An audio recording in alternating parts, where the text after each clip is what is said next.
कर्पूरगौरं करुणावतारं संसारसारं भुजगेन्द्रहारं सदा वसन्तं हृदयारविन्दे भवं भवानी सहितं नमामि। बोलिए शंकर भगवान की जय। बोलिए शिव महापुराण की जय। बोलिए हिंदू सनातन धर्म की जय। तो देखिए साथियों, ये शिव महापुराण हमारा चल रहा है, काफी प्राचीन है। कुछ पन्ने इसमें क्षतिग्रस्त भी हो गए हैं, लेकिन फिर भी मेरी भरपूर कोशिश है कि मैं आपको सही ढंग से उसको बता सकूं। तो ये हमारा 38वां अध्याय चल रहा है, जिसमें शंकर जी की बारात का वर्णन किया हुआ है। तो देखिए क्या किया हुआ है इसमें। ते ब्रह्मा जी बोले, हे नारद जी। तो ब्रह्मा जी नारद जी के माध्यम से हम सबको शिव महापुराण की कथा सुना रहे हैं कि उस समय श्री महादेव जी ने नंदीश्वर आदि गणों को चलने के लिए आज्ञा दी और कई एक गढ़ रक्षा के लिए वहां ठहरा दिए गए। हे नारद जी, उस समय गणों का स्वामी शंख कर्ण करोड़ों गढ़ साथ लिए चला। एक राक्ष ने 10 करोड़ गढ़ अपने साथ कर लिए। विष्टंभ तथा विकृत के साथ 8-8 करोड़ गढ़ चले। विशाख ने 4 करोड़ गढ़ साथ लिए। इसी प्रकार पारिजात 9 करोड़, संवर्तिक तथा विकृतानन ने 8-8 करोड़ गढ़ साथ ले लिए। दुंदुभ ने 8 करोड़, कपालाख्य ने 5 करोड़, संधारक 6 करोड़, कंदुक कुंडल 1-1 करोड़, पिप्पल तथा महाकेश 1-1 हजार करोड़, सनादक 1 अरब, चंद्रतायन तथा आवेशन 8-8 करोड़, कुंडल और पर्वतक 12-12 करोड़, कालक महाकाल सन्नाह ये 400 करोड़, अग्निमुख 1 करोड़, आदित्य मूर्धा घनावह मुकुद अमोघ कोकिल सुमत्र ये सब करोड़ करोड़, काक यादोदर सन्नानक महाबल मधु पिंगल नीलपूर्ण भद्र ये सब 9-9 करोड़, चतुर्दक कर्ण 20-20 करोड़, अहिरोमक यज्वाक्ष शतमन्यु करोड़ करोड़, काष्ठगुष्ठ 64 करोड़ गढ़ साथ लेकर चले। विरूपाक्ष सुकेश वृषभ तालकेतु षडास्य चंचास्य सनातन संवर्तक चैत्र लकुलीस लोकाव्यतक दीपात्मा दैत्याकाष्ट देवी भृंगी ऋटि श्रीमान देवप्रिय अशनि भानु आदि गणों ने 64 हजार कर्ण साथ लिए। भूत 1 अरब, प्रमथ 3 करोड़, प्रमध्य रोमज 20 करोड़ और वीरभद्र 64,000 गण लेकर बारात में चले। ब्रह्मा जी बोले, हे नारद जी, इसी प्रकार नंदी क्षेत्रपाल भैरवादि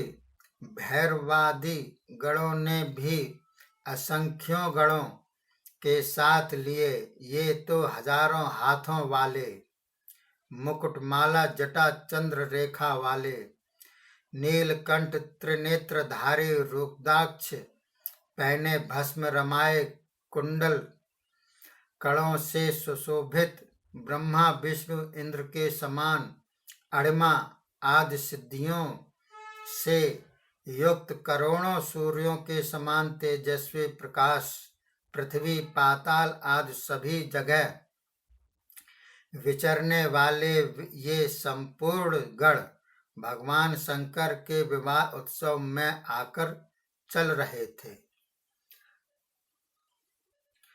ब्रह्मा जी बोले, हे नारद जी, इस प्रकार बारात के तैयार हो जाने पर भगवान शंकर सर्पों के आभूषणों से भूषित होकर बैल पर सवार होकर हिमाचल के नगर की ओर दूल्हा बनकर चल पड़े। उसके बाद चंडी सदाशिव की बहन बनकर सिर पर सोने का कलशा रखकर परिवार के साथ वहां पहुंच गईं। वह भी अनेकों विलक्षण चरित्र करती हुई सब गणों के साथ आगे आगे होकर चली। उस समय डमरू, शंख, सींग, आनक, नगाड़े आदि बाजे बजने लगे।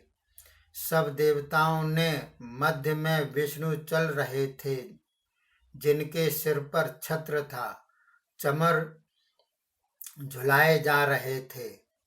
ब्रह्मा जी बोले, मैं भी वेद शास्त्र पुराण आगम आदि के साथ सनक आदि सिद्धि तथा प्रजापतियों के साथ साथ अपने परिवार में मिलकर चल रहा था। और भगवान शंकर तो स्वच्छ स्फटिक मणि के समान अतीव उज्ज्वल, सब अंगों में सुंदर, अपने वृषभ पर विराजमान महादेव जी चल रहे थे। इस प्रकार उनकी शोभा वेद शास्त्र सिद्ध पुरुष वर्णन किया करते हैं और सारे देवता ऋषि महर्षि उनकी सेवा करते जा रहे थे। बोलिए शंकर भगवान की जय। यानी कि इन शंकर जी की बारात में कोई भी रह नहीं गया। पशु पक्षी गण आदि सभी साथ साथ चल रहे थे और सभी आनंदित हो रहे थे। तो शिव जी की बारात आज तक के रिकॉर्ड में और आगे ना भूत ना भविष्य ना वर्तमान कहीं भी इसका जो है बराबरी नहीं की जा सकती है। इसके साथ ही ये अध्याय समाप्त होता है। 39वां अध्याय में मंडप का वर्णन किया गया है कि मंडप किस प्रकार का था।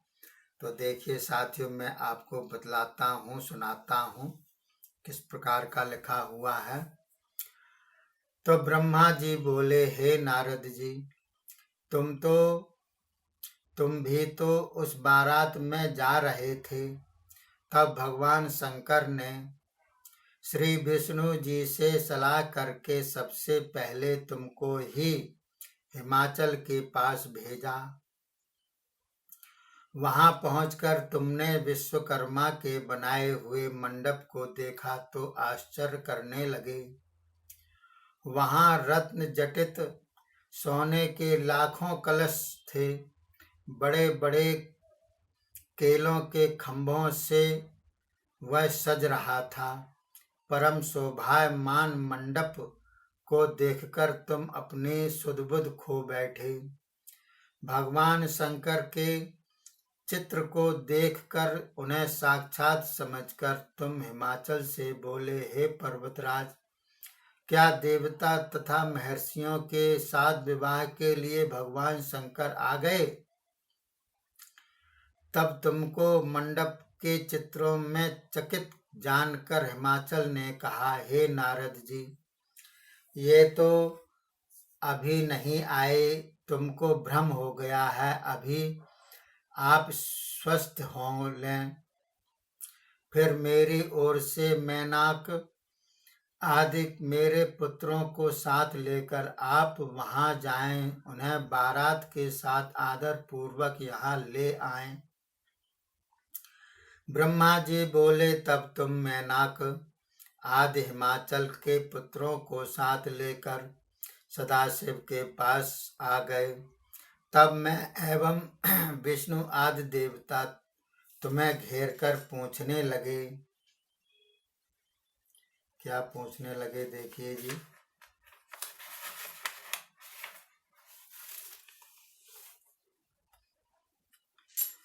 हे नारद जी, वहां का क्या समाचार है? वहां तुम्हारा सत्कार हुआ कि नहीं? अपनी पुत्री श्री पार्वती जी का विवाह भगवान शंकर के साथ हिमाचल करना चाहता है कि नहीं? इत्यादि प्रश्न सुनकर मुझे तथा विष्णु एवं इंद्र को एकांत में ले जाकर तुमने कहा कि हे देवताओं, हिमाचल ने एक ऐसा मंडप बनवाया है जिसमें तुम सब देवताओं के जीते जागते चित्र लगे हुए हैं। मैं तो उन्हें देखकर अपनी सुध-बुध भी खो बैठा था। इससे मालूम होता है कि वह आप लोगों को मोहित करने के विचार में है। इतना सुनते ही इंद्र तो बहुत ही डर गया और बोला, हे लक्ष्मी के स्वामी भगवान विष्णु, त्वष्टा के पुत्र को मैंने मार दिया था, उसी का बदला लेने के लिए मेरे सिर पर विपत्ति न आ जाए। मैं ना मारा जाऊं तो मैं संदेह में पड़ गया हूं। तब विष्णु जी ने इंद्र के प्रति कहा, हे इंद्र, मालूम होता है कि अवश्य ही वह हिमाचल मूढ़ हमसे बदला लेना चाहता है, क्योंकि तुमने पहले मेरी आज्ञा से पर्वतों के पंख काट डाले थे। यही बात उसको स्मरण है, इसीलिए वह हमें जीतना चाहता है, परंतु हमें डरना नहीं चाहिए। हमारे तो भगवान शंकर हैं ही, फिर किस बात का डर? ब्रह्मा जी बोले, हे नारद जी, इस प्रकार की गुप्त बातें करते हुए उन देवताओं से लौकिक गति दिखाते हुए भगवान शंकर बोले, हे देवताओं, क्या बात है? स्पष्ट स्पष्ट कह दो। हिमाचल क्या अपनी पुत्री का विवाह मेरे साथ करेगा कि नहीं? इस प्रकार शंकर भगवान के भजन सुनकर, नारद जी, तुमने कहा, हे भगवान, विवाह तो आपका निश्चित है, उसमें कोई विघ्न नहीं। इसीलिए तो हिमाचल ने अपने पुत्रों को साथ मेरे साथ भेजा है। आपको आदर पूर्वक ले जाने के लिए ये लोग आए हैं। किंतु देवताओं को मोहित करने के लिए हिमाचल ने मंडप में विचित्र से चित्र बनवाए हैं, इससे उसकी माया फैल रही है, यही बात है। तो देखिए साथियों, पहले की मूर्तियां तो थी ही चलायमान, चित्र भी चलायमान थे। आजकल जो हम देखते हैं वीडियो वगैरह या सिनेमा घर वगैरह, ये आधुनिक हैं, लेकिन पहले के भी चित्र इसमें वर्णन किया है कि ये बोलते थे, हर प्रकार की हरकत चित्र भी करते थे। तो पहले का विज्ञान आज के विज्ञान से काफ़ी कुछ बढ़ चढ़ कर था। आज का विज्ञान तो कुछ भी नहीं है, ना के बराबर है, और जो है उसी को लोग बहुत अच्छा मानते हैं कि पहले के विज्ञान से आज का विज्ञान बहुत बड़ा है। लेकिन ऐसा कुछ भी नहीं है, ये कणमात्र भी विज्ञान नहीं है, क्योंकि इसमें चित्र के बारे में बतलाया गया है कि चित्र भी बनाए गए थे कि वो बोलते चलते फिरते थे, जिससे कि इसमें वर्णन है। तो देखिए साथियों, आगे बतलाते हैं कि विवाह तो आपका निश्चित है, उसमें कोई विघ्न नहीं। इसीलिए तो हिमाचल ने अपने पुत्रों को मेरे साथ भेजा है, आपको आदर पूर्वक ले जाने के लिए लोग आए हैं। किंतु देवताओं को मोहित करने के लिए हिमाचल ने मंडप में विचित्र से चित्र बनाए हैं, इससे उसकी माया फैल रही है, यही बात है। इतना सुनकर भगवान शंकर देवताओं को समझाते हुए बोले, हे देवताओं, भय मत करो। जब हिमाचल अपनी पुत्री हमें समर्पित कर रहा है तो उसकी माया हमारा क्या बिगाड़ लेगी। हे देवताओं, डरो मत, शीघ्र चलो। भगवान शंकर की इस प्रकार की आज्ञा पाकर हिमाचल के पुत्रों को आगे करके सभी देवता भगवान शंकर के साथ हिमाचलपुर पहुँचे। बोलिए शंकर भगवान की जय। तो देखिए, ये जितने भी चित्र हैं, जितने भी मूर्ति वगैरह हैं, ये सभी माया बतलाई गई हैं इसमें, लोगों को भ्रमित करने के लिए। तो ये अध्याय समाप्त होता है। 40वां अध्याय में आपको बतलाऊंगा, जिसमें देवता तथा पर्वतों का मिलाप किस प्रकार से होता है।